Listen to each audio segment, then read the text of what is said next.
meeting Samuel L. Jackson and Whoopi Goldberg like back to back, and them actually knowing who I was. So that would do that. What did they say, or what was that? They were just like they were big fans, and obviously Miss Whoopi, like she's launching her a women's coverage network, and so she was like, "I would love for you to be part of that." So I was like, "Yes." Exposed, the secret Coco Gauff movie that could break the internet, and the untold story Hollywood has been waiting to tell. What is up, Chatterbox fam? Welcome back to the one channel that never sleeps, never sugarcoats, and never, ever misses the hottest stories circling your favorite sports stars.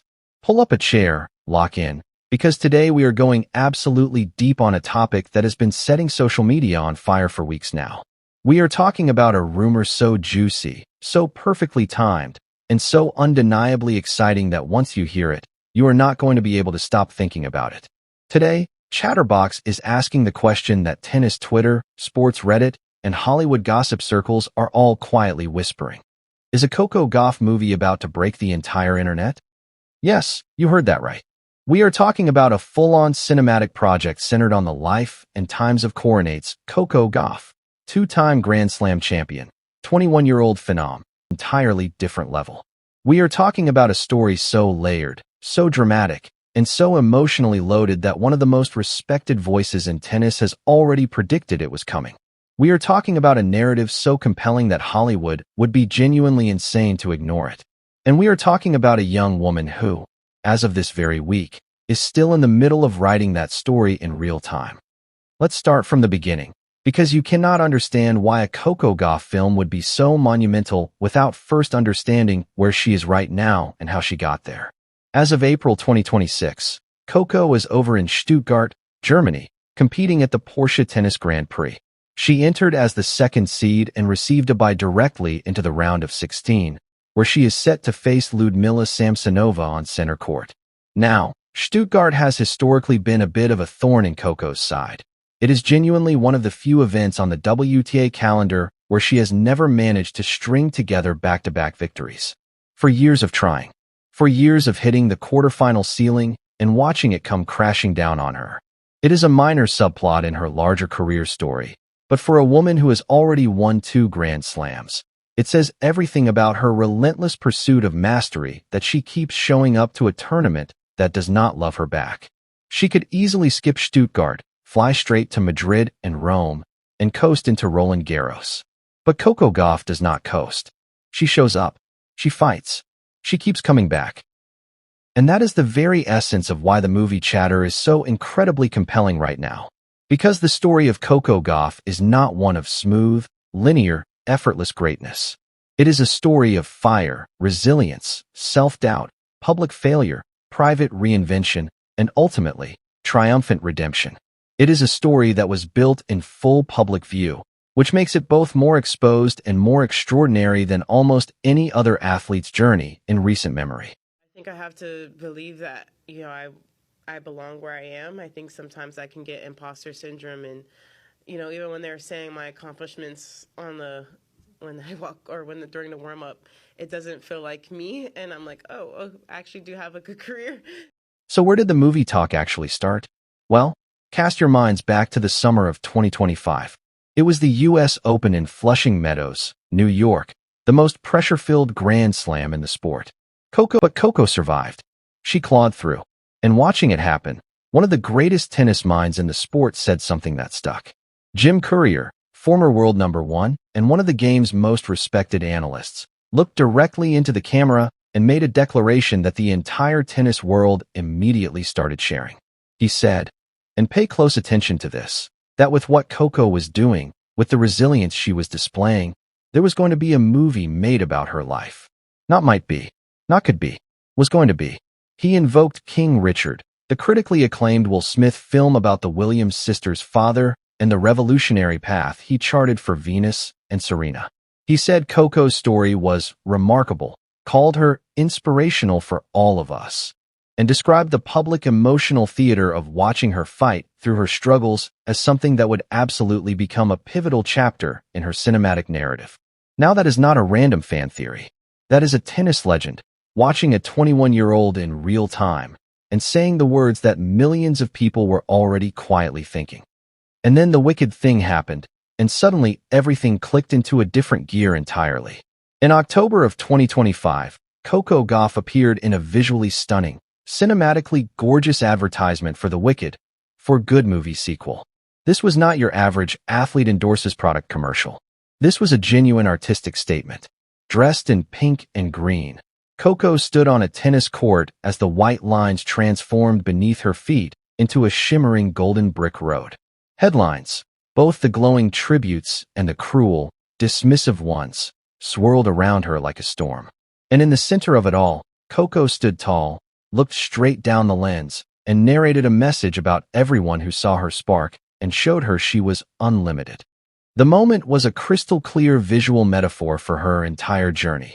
The prodigy who was simultaneously elevated and crushed by the weight of the world's expectations, ultimately choosing to soar above all of it.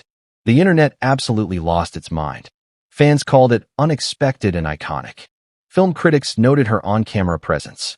And Hollywood watchers started paying very close attention to a young woman who had just demonstrated, in 30 seconds, that she had the charisma and emotional depth to carry a major feature film narrative.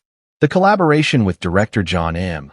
Chu's Wicked Universe, a franchise explicitly built around the untold stories of women who were misunderstood, underestimated, and ultimately unstoppable, was almost too perfect. It felt less like a coincidence and more like a teaser trailer for something much bigger. Now let us get into the actual substance of what a Coco Gauff film would need to cover, because this is where things get genuinely fascinating and just a little bit delicious. Where do you even begin with a story like hers? You begin at Wimbledon in 2019. Coco Gauff was 15 years old. 15. She had just snuck into the main draw as a wild card, and she walked onto the grass courts of the All England club and proceeded to absolutely destroy Venus Williams, a living legend, a Grand Slam champion, an icon of the sport, in the first round. The world collectively dropped its jaw. Every sports network on the planet scrambled to find out who this teenage girl was. Within 72 hours, Coco Gauff had become the most talked about name in professional tennis. She was already being called the next Serena Williams before she could legally drive a car. Think about the psychological weight of that for a moment. You are 15 years old. You have barely started high school. And the entire sports media apparatus has already decided that your destiny is to be the second coming of the greatest female athlete of all time. It is not just pressure. It is an almost impossible standard to live up to. And it was placed on Coco's shoulders overnight, without her consent, before she had even figured out who she was as a player or as a person. When I watch that back, like it doesn't feel like me, that I just feel like I'm watching somebody else. I remember when the draw came out, my dad was like, oh, you have Venus. And I remember being inside, I was like, oh, that's great. Obviously, you're hoping to play someone maybe ranked a lot lower and not Venus Williams in your first match. The years that followed were a masterclass in a young woman discovering herself under a relentless microscope. There were beautiful highs, junior Grand Slam titles, early tour victories, the genuine electricity of watching a teenager compete with and against the best players in the world. But there were also very difficult lows that a lesser person would never have recovered from. The losses were always more public than they would have been for any other player, because the expectations were always sky high. Every time Coco fell short, the narrative became, is she actually going to live up to the hype? Every coach transition was scrutinized. Every serve breakdown was dissected. Every emotional moment on court was replayed and analyzed and debated. And through all of it, Coco was still a kid, still figuring it out, still becoming. The 2023 U.S. arc of the pressure, the expectation, and the years of public struggle suddenly paid off in the most spectacular way imaginable. That is the scene every great sports film needs. The transcendent breakthrough after years of doubt. The moment where you understand exactly why the character went through everything they went through. Then, the Paris courts were supposed to be Sabalenka's domain, and the Belarusian was the clear favorite going into Roland Garros that year. Tennis. And then came 2026 and Miami, which brings us right up to the present moment. The Miami Open was genuinely one of the most emotionally loaded tournaments of Coco's career. It was her hometown tournament. She grew up in Delray Beach, Florida, just north of where the event is held. She had never made it past the fourth round in Miami before. This tournament was the one she had always wanted to win for her community, for her family, for herself. And this year, she got there. All the way to the final. But not without drama. She had to retire from Indian Wells mid-match due to a nerve injury in her left forearm. Her team reportedly wanted her to skip Miami entirely to rest. She refused. She said no. She showed up to her hometown tournament injured and determined, fought through 4 3-set matches to reach the championship round, and then faced Sabalenka in a final that went the full distance before Sabalenka won the 3rd set to take the title. The final score was 6-2, 4-6, 6-3. Coco pushed her to 3 sets, won the 2nd convincingly, and almost pulled it off. She was gracious in defeat, emotional but composed, promising the Miami crowd that she would come back and get the big one someday. Me to watch this tournament, so just to be able to be here means a lot, and I promise one day we'll get the big one and get to go out in Miami and celebrate and all that. And then, in the post-match press conference, she said something quietly profound that the Chatterbox team has not been able to stop thinking about. She said she had been focusing on the process and the journey more so than the result, acknowledging that she had spent too much of her life being a result-based person who revolved her entire emotional state around whether her tennis was going well. That is not the comment of a 21-year-old athlete. That is the kind of self-awareness that takes most people decades to develop. That is the kind of growth that makes for an extraordinary film. She also said something even more striking. She looked at the press and told them she was nowhere near my peak of tennis. Nowhere near it. 2 Grand Slam titles. Multiple WTA 1000 final appearances. A rivalry with the world #1 that is the defining storyline in women's tennis right now. And she looks around at all of it and says she is just getting started. If that does not make you want to watch a movie about this woman, nothing will. Deep into behind-the-scenes footage and intimate access? Would it be a dramatic feature film in the vein of King Richard, the kind of glossy, emotionally devastating Hollywood production that gets Academy attention and makes the entire culture stop and pay attention? Or would it be something we have never quite seen before, a hybrid format that blends both the raw documentary honesty of real access with the cinematic storytelling tools of fiction? And here is the thing, Chatterbox fam. The material genuinely supports any format. A straight documentary has enough drama to fill 3 films. The Wimbledon 2019 moment alone would be an iconic opening sequence. The serve breakdown at the US Open. The Roland Garros triumph. The Miami hometown heartbreak. The Sabalenka rivalry that seems to follow her across every continent and surface. There is a romantic subplot brewing in the background too. The ongoing storyline around her relationship with Jalen Sarah that has been quietly fascinating tennis fans for months now. Because Coco Gauff is a young woman in her prime navigating love and ambition and global stardom simultaneously. And that is a deeply human story that audiences connect with on an entirely different level than the trophy lifts. The full story of Coco Gauff is not just a tennis story. It is a story about growing up in public, about identity, about the cost of excellence, about what it means to be young, Black, American, and expected to be great before you have even had the chance to figure out who you are. There is also a cultural dimension to this story that a film absolutely cannot ignore. Coco Gauff has never just been a tennis player in the cultural imagination. She has spoken up about social justice. She has engaged with politics. She was one of the youngest high-profile athletes to use her platform meaningfully on issues of racial justice, which generated both enormous admiration and considerable backlash from corners of the sports world that preferred athletes stay quiet and stay in their lane. A film that ignores that dimension of her story is not telling her full story. And based on everything she has shown us about her willingness to be open and honest in public, we do not think she would let that version of her story be told. What also cannot be ignored in any serious cinematic treatment of her career is the coaching dynamics that have shaped her game. Patrick Mouratoglou, the legendary coach who built Serena Williams' second act, brought Coco into his world and helped accelerate her development at a crucial stage. The decisions around who coaches you, how you train, what technical changes you embrace or resist, these are the invisible battles that determine whether a great player becomes legendary. We have caught glimpses of the tension between artistic ambition and competitive reality in Coco's public comments about her serve, which has been the most analyzed and debated aspect of her technical game for the last 2 years.